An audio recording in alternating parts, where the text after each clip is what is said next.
In my experience, lesson observations have greatly varied from the very beginning of my career to where I am now. As a PGCE student, you become quite used to having that regular feedback and that mentoring role, giving you the guidance that you need, having somebody in the room with you. And then when you go to becoming an NQT, you're suddenly on your own. And you have sometimes classes of 33, 34 students, and you have to manage, and you don't always have that time to reflect on things. And observations, particularly here over the past few years, got to a point where they were quite, they felt quite critical at times, and we felt like we were under a lot of scrutiny. So my previous experience of lesson observation is actually quite negative. When I first started teaching, it was very positive, and I really valued people coming in, giving me advice on how to adapt my teaching to suit different groups. Then in 2013, we went into special measures. And so it became much more rigorous. So we had hour and a half lesson observations, because we used to have 3 lessons a day here rather than 5. So the lessons were an hour and 40 minutes on average. And we'd have someone in for the entire lesson. And then at the end, you'd be told whether it was outstanding, satisfactory, good, etc. And if it was bad, you would get lots of negative feedback. And then if it was good, you'd get the great feedback, which was lovely when you got good feedback, but very disheartening when it didn't go so well.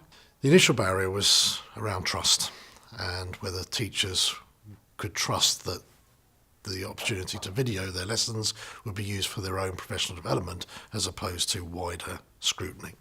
And there was fear that videos would be used without their knowledge or consent to judge their teaching.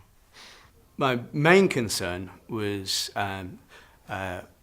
where that data was going, whether it was going over the network to people that we didn't know anything about, or whether it was going to stay in the school. And I was concerned that some of the teachers wouldn't like the idea of being filmed.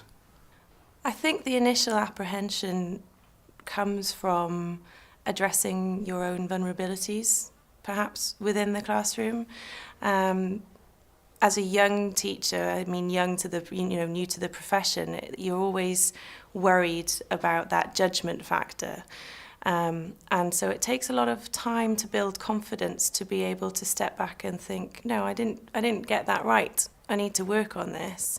So the camera was a way of addressing that apprehension, I think, more head on and being open to that development. My first impressions when I saw the video, I was amazed. I'd heard about it from other colleagues and from when Sean had been speaking about it with me, and he explained the process of what the film would look like, but actually seeing it was really impressive, and being able to zoom in on certain students and to see what they were or weren't doing was very interesting.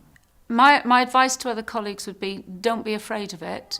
Nobody else sees it apart from you, or unless you want them to. But it's very unobtrusive. You completely forget it's there. Within a day, you won't even know it's there. And the benefit is you see yourself as you really are, not when you're performing for someone else, but as you really are when nobody is there watching you. And obviously that is what the children see all the time. And to me, that's the critical thing, is how am I coming across to them? It's had a massive impact on progress already.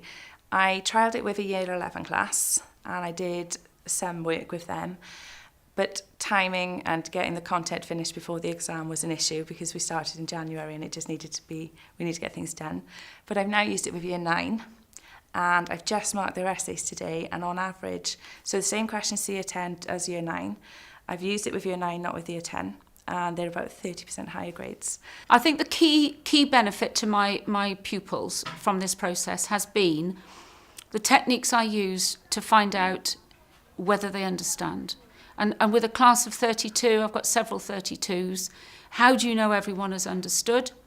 And the systems that I was using before they're all right, but it wasn't, telling me everybody's point of view of the lesson. I feel now the techniques that I use are far more informative to me, and sometimes have been a bit of a shock when I've thought, oh, that went well. They all got that because so-and-so and so-and-so answered. Therefore, we've got a widespread of understanding here, and we haven't. And I'd have missed that. I think, bearing in mind I've been teaching for 18 years now, I think it's very easy when you get to a certain stage in your career to get a little bit complacent, get a little bit safe with what you're doing. This is encouraging me to take a few more risks and to develop my teaching in ways that I hadn't considered. It's encouraging me to have conversations with people outside of my department as well, and to really explore those different techniques which might work brilliantly in a lesson which I would never have expected them to work well in. For example, having conversations with an MFL teacher or a maths teacher.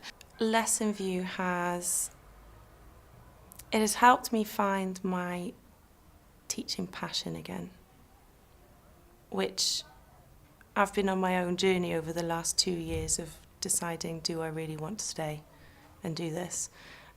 Becoming head of department was the next challenge in a leadership scale, but Lessonvu has really helped me embrace more of a challenge in the classroom, but in a fun way.